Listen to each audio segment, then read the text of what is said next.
ये लेक्चर खास तौर पर नीट 2026 के उम्मीदवारों के लिए है। बिल्कुल, और हम इसमें जेनेटिक इंजीनियरिंग से जुड़ी कुछ बहुत ही दिलचस्प बातों पर चर्चा करेंगे। मतलब पौधों को बीमारियों से बचाने से लेकर इंसानों के लिए दवाइयां बनाने तक। हाँ, ये सिर्फ किताबी बातें नहीं है, बल्कि ये समझना है कि साइंस असल दुनिया की समस्याओं को कैसे सुलझा रहा है। सही बात है।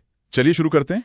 तो चलिए सबसे पहले उन 2 बुनियादी तकनीकों से शुरू करते हैं जो इस फील्ड की नींव है, टिश्यू कल्चर और सोमैटिक हाइब्रिडाइजेशन।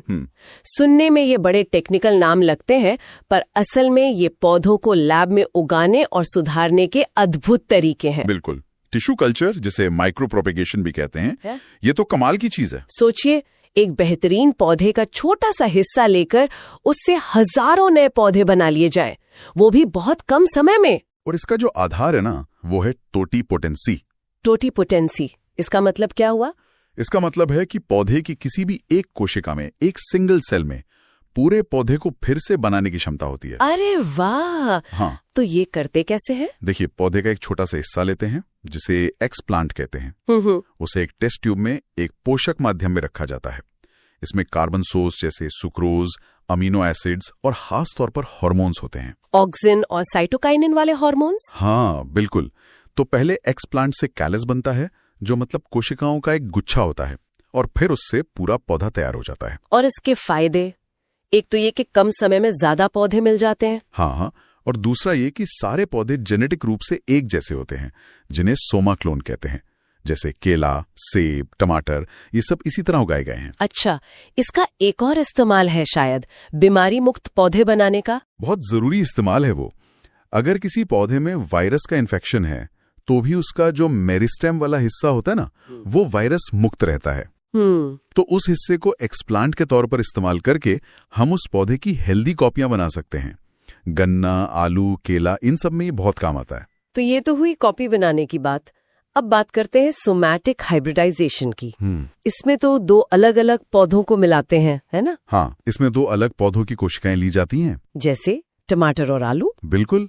फिर उनकी जो सेल वॉल होती है, उसे एंजाइम से पचा दिया जाता है, ताकि सिर्फ प्रोटोप्लाज्म बच जाए। सही। और फिर इन दोनों प्रोटोप्लाज्म को आपस में फ्यूज कर दिया जाता है, और इसी से बनता है सोमैटिक हाइब्रिड।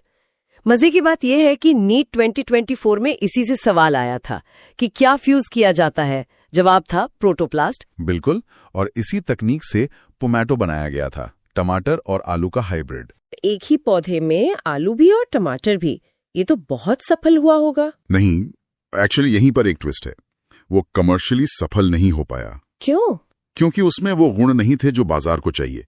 मतलब न टमाटर का स्वाद अच्छा था, न आलू का साइज। तो ये एक अच्छा सबक था कि हर वैज्ञानिक चमत्कार बाजार में हिट हो, ये जरूरी नहीं। ये तो बहुत दिलचस्प बात है।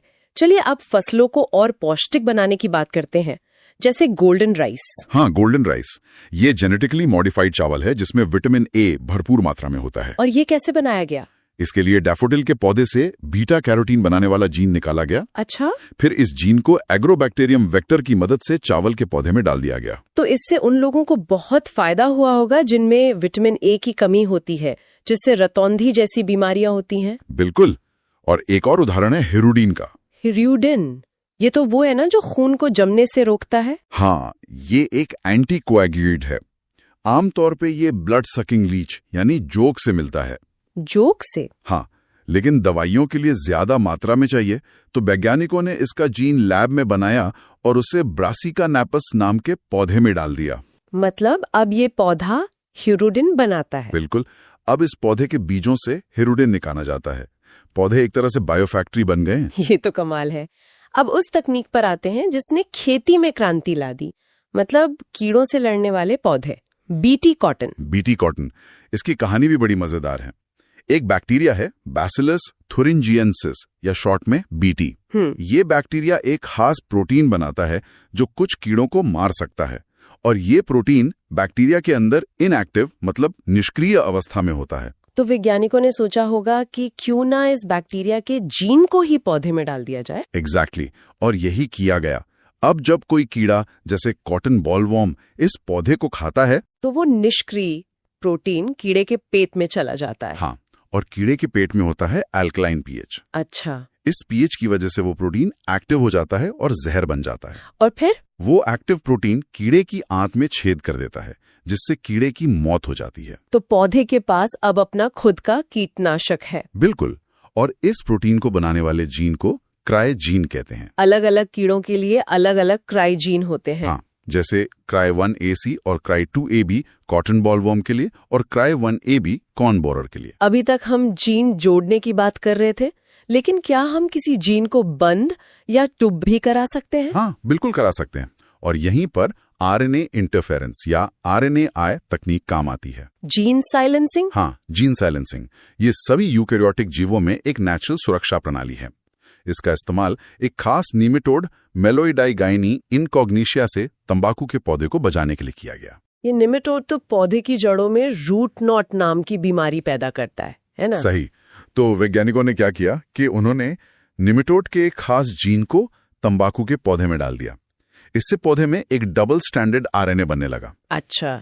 अब जब निमेटोड ने पौधे पे हमला किया तो पौधे में पहले से मौजूद ये डबल स्टैंडर्ड RNA निमेटोड के मैसेंजर RNA यानी mRNA से जुड़ गया और उसने उस mRNA को काम करने से रोक दिया। बिल्कुल, उसे साइलेंस कर दिया। अब प्रोटीन नहीं बना तो निमेटोड जिंदा नहीं रह सका और पौधा बच गया। इसी तकनीक से फ्लेवर सेवर टमेटो भी बनाया गया था, है ना, जिसने टमाटर को नरम करने वाले जीन को साइलेंस किया गया। हाँ, ताकि वो ज्यादा समय तक ताजे रहें। चलिए अब दवाइयों के क्षेत्र में आते हैं। बायोटेक्नोलॉजी का यहाँ भी बहुत बड़ा योगदान है। अभूतपूर्व योगदान है। आज हमारे पास लगभग 30 रिकॉम्बिनेंट दवाइयां हैं, जिनमें से 12 भारत में उपलब्ध हैं। और सबसे बड़ा उदाहरण है इंसुलिन का। पहले तो डायबिटीज के मरीजों को गाय या सुअर से निकाला गया इंसुलिन देते थे। वैसे हाँ, और उसे कुछ लोगों को एलर्जी हो जाती थी। तो जेनेटिक इंजीनियरिंग से ये कैसे बदला? देखिए, इंसुलिन में 2 चेन होती है, A और B। शरीर में ये प्रो इंसुलिन के रूप में बनता है, जिसमें एक एक्स्ट्रा C चेन होती है। एक्टिव होने के लिए C चेन को हटाना पड़ता है, जो कि लैब में करना मुश्किल था। बहुत मुश्किल। तो एली लिली नाम की एक अमेरिकी कंपनी ने 1983 में कमाल का काम किया।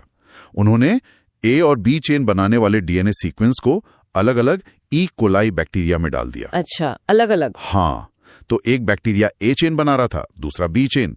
बाद में इन दोनों चेन्स को निकालकर डाइसल्फाइड बॉन्ड से जोड़ दिया और तैयार हो गया ह्यूमन इंसुलिन, ह्यूमिलिन। ये तो बहुत बड़ी कामयाबी थी। बिल्कुल। और जीन थेरेपी, ये तो किसी साइंस फिक्शन फिल्म जैसा लगता है। बिल्कुल। इसका पहला सफल प्रयास 1990 में एक 4 साल की बच्ची पर किया गया था, जिसे SCID नाम की बीमारी थी। ये ADE एंजाइम की कमी से होती है ना? हाँ, एडेनोसिन डीएमिनेज।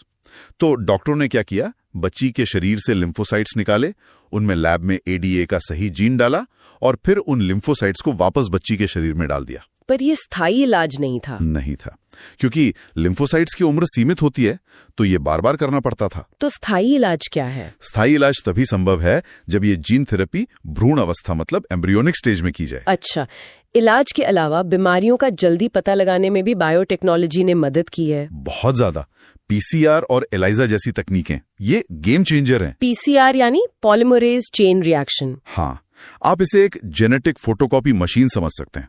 ये बहुत कम मात्रा में मौजूद वायरस के DNA को भी करोड़ों गुना बढ़ा देती है, जिससे शुरुआती स्टेज में ही HIV या कैंसर का पता चल जाता है। और ट्रांसजेनिक जानवरों का क्या रोल है इसमें? दवाओं और वैक्सीन की सेफ्टी जांचने के लिए किया जाता है। जैसे रोजी नाम की एक गाय थी। हाँ, रोजी, वो एक ट्रांसजेनिक गाय थी। उसके दूध में ह्यूमन प्रोटीन अल्फा लैक्टोबिमिन था, जो बच्चों के लिए ज्यादा पौष्टिक था।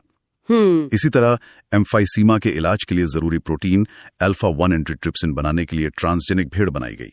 इतनी शक्ति के साथ जाहिर है बड़ी जिम्मेदारी भी आती है। हाँ।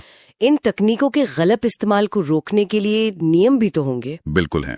भारत में जेनेटिक इंजीनियरिंग अप्रूवल कमेटी यानी GEAC है, जो इन सब रिसर्च की वैधता और सुरक्षा की देखरेख करती है। और एक और बड़ा मुद्दा है बायोपेटेंट और बायोपायरेसी का। हाँ, बायोपायरेसी मतलब जब कोई मल्टीनेशनल कंपनी किसी देश के जैविक संसाधनों या पारंपरिक ज्ञान का इस्तेमाल बिना उस देश की इजाजत के और बिना कोई मुआवजा दिए करती है। जैसे हमारे बासमती चावल, हल्दी और नीम के साथ हुआ। बिल्कुल, ये सदियों से हमारे ज्ञान का हिस्सा रहे हैं, लेकिन विदेशी कंपनियों ने इन पर पेटेंट लेने की कोशिश की और भारत ने इसके खिलाफ कानूनी लड़ाई लड़ी। हाँ, और हम जीते भी।